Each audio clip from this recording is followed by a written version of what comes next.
What is up, beautiful people? Kirby Hasseman here to try and deliver you just a little bit more marketing joy. If you are enjoying these, please feel free to subscribe or share the episode. Hey, what I'm going to try to do to talk to you about today is just really 10 things, 10 tactics that will help you in business and in leadership and in life. And so we're going to dive into those today.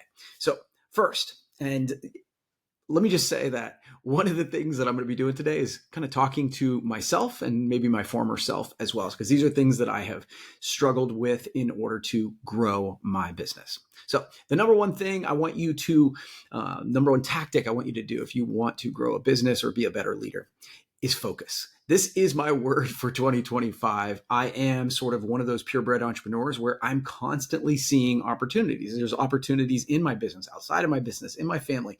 I see opportunities everywhere. And I think that once you turn on your brain that way, it's really easy to see them.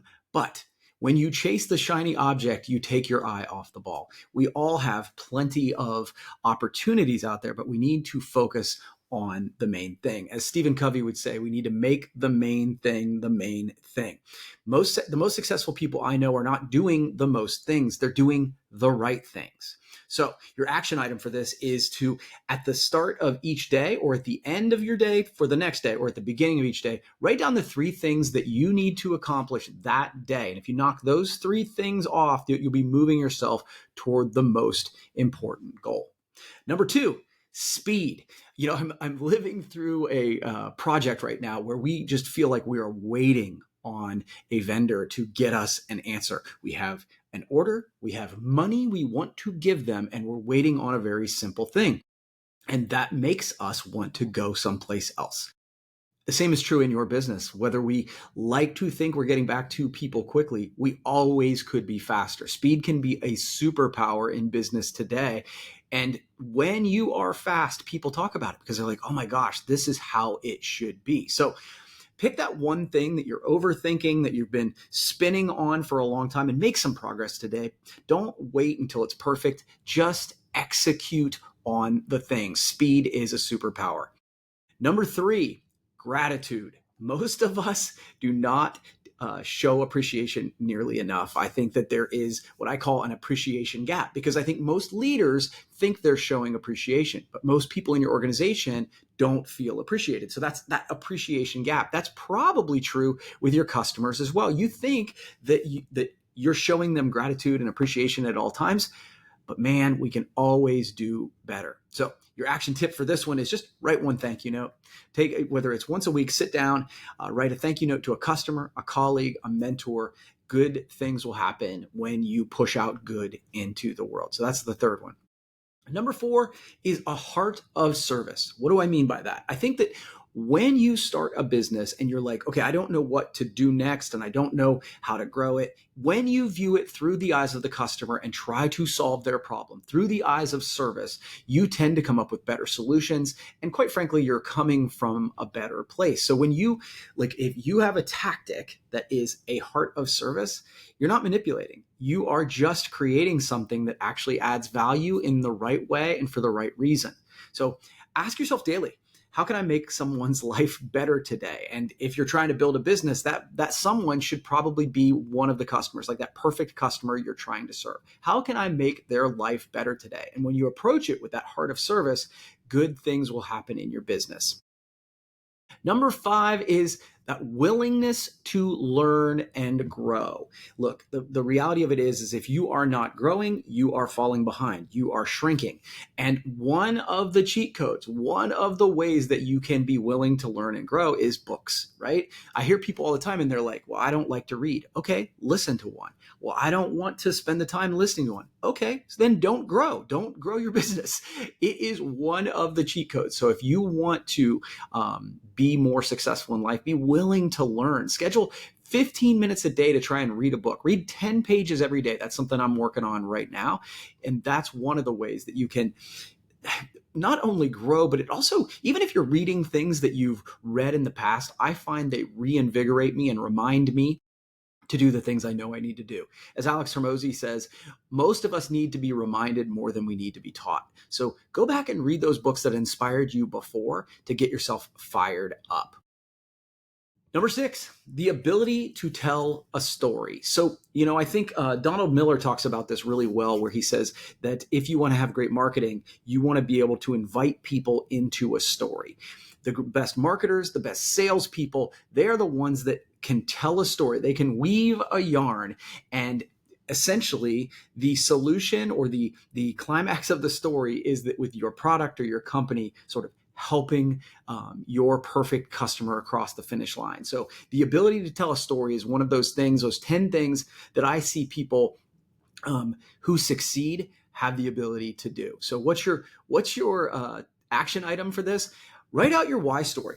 Why do you do what you do? Start practicing that storytelling so that you become better at it. Number 7, resilience. Look, if you are starting a business, if you are a leader, if you are in life, life happens, right? You will get knocked down. Bad things will happen. What matters is really how quickly and how consistently we get back up.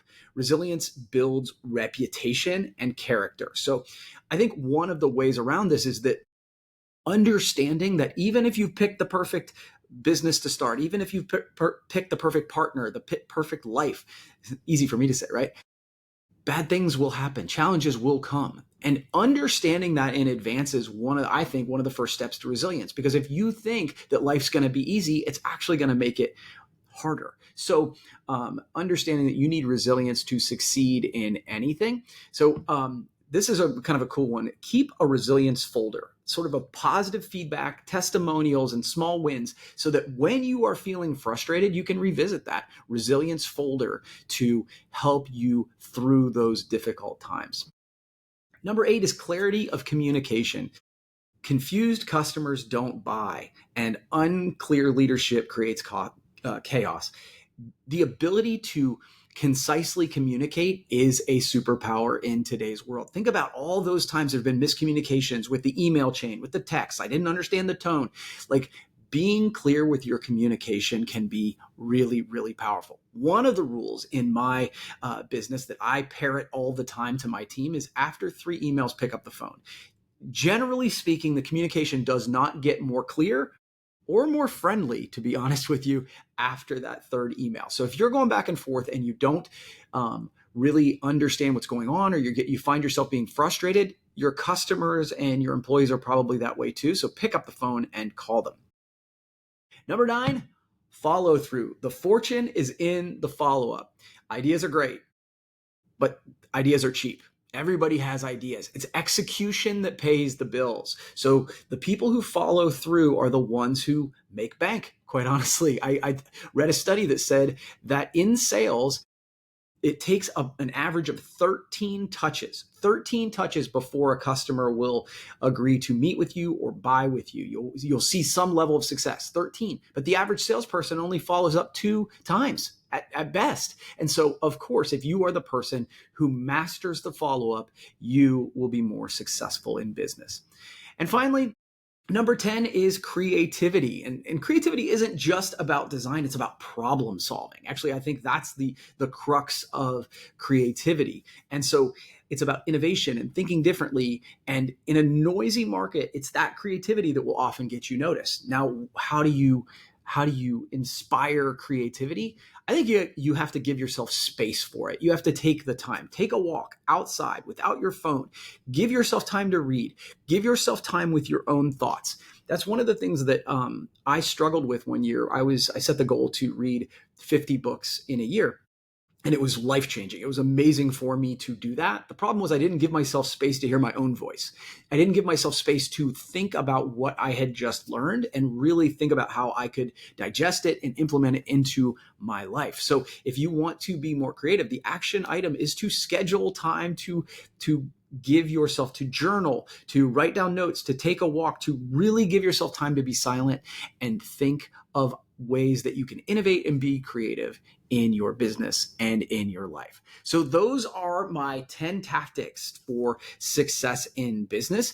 And if this has provided you value, please feel free to share it with somebody who you think might get some value out of it. And hey, if you haven't already, please feel free to subscribe to the podcast. Subscribe if you're watching this on YouTube.